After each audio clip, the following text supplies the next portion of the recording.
Hello bachon, let's read the question. The question says which of the following is or are trends in the ecological succession? First, an increase in the complexity of the species. Second, an increase in the productivity. Third, an increase in the community stability and species diversity. Fourth, a decrease in non-living organic materials. Question में हमें कुछ statements दिए हैं regarding the trends in ecological succession. हमारी first statement में कहा गया कि ड्यूरिंग इकोलॉजिकल सक्सेशन स्पीशीज की कॉम्प्लेक्सिबिलिटी में इंक्रीज होता है, प्रोडक्टिविटी इंक्रीज होती है, कम्युनिटी स्टेबिलिटी और स्पीशीज डाइवर्सिटी का भी इंक्रीज होता है, लेकिन जो नॉन लिविंग ऑर्गेनिक मटेरियल होता है उसका डिक्रीज होता है. हमें इन स्टेटमेंट्स में से करेक्ट स्टेटमेंट्स को चूज करना है एंड गिवन ऑप्शंस में से एक करेक्ट ऑप्शन को चूज करना है.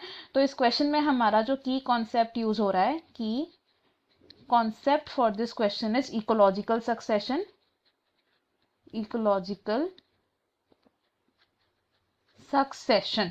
तो इकोलॉजिकल सक्सेशन होती है एक ऐसी नेचुरल प्रोसेस जिसमें एक इकोलॉजिकल कम्युनिटी चेंज होती है over the time. It is a process in which ecological community changes over time. अब इस इकोलॉजिकल सक्सेशन के दौरान जो first community of species inhabit करती है उस एक लैंड को, उसे हम बोलते हैं पायोनियर कम्युनिटी. तो पायोनियर कम्युनिटी क्या है? These are the first species जो इनहैबिट करती हैं एक लैंड को, एंड जो क्लाइमैक्स कम्युनिटी होती है फाइनल या फिर last species in the ecological succession.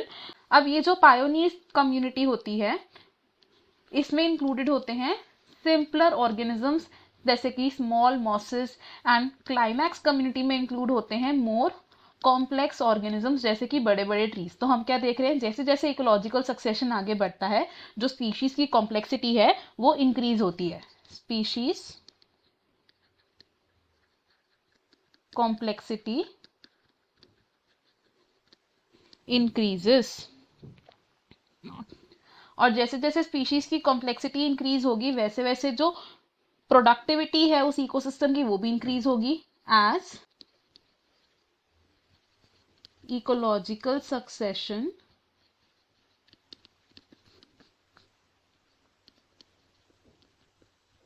Proceeds, क्या होता है? प्रोडक्टिविटी इंक्रीज होती है.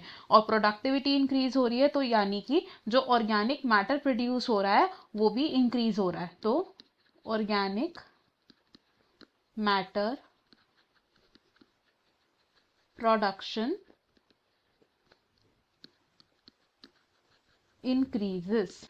नॉन जब पायोनियर स्पीशीज से कॉम्प्लेक्स कम्युनिटी तक इकोलॉजिकल सक्सेशन आगे बढ़ता है तो स्पीशीज डाइवर्सिटी भी इंक्रीज होगी. स्पीशीज डाइवर्सिटी इंक्रीज होगी क्योंकि न्यू स्पीशीज डेवलप होती रहेंगी और अराइज होती रहेंगी और पर्टिकुलर लैंड पर. Species diversity increases. और जो कम्युनिटी की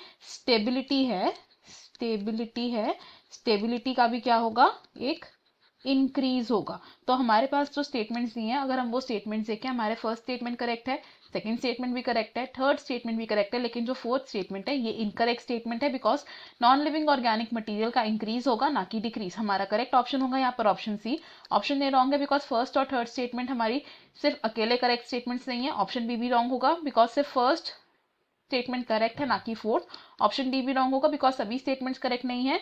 हमारा फाइनल आंसर है इस क्वेश्चन का option C. I hope you understood it. Best of luck. Thank you.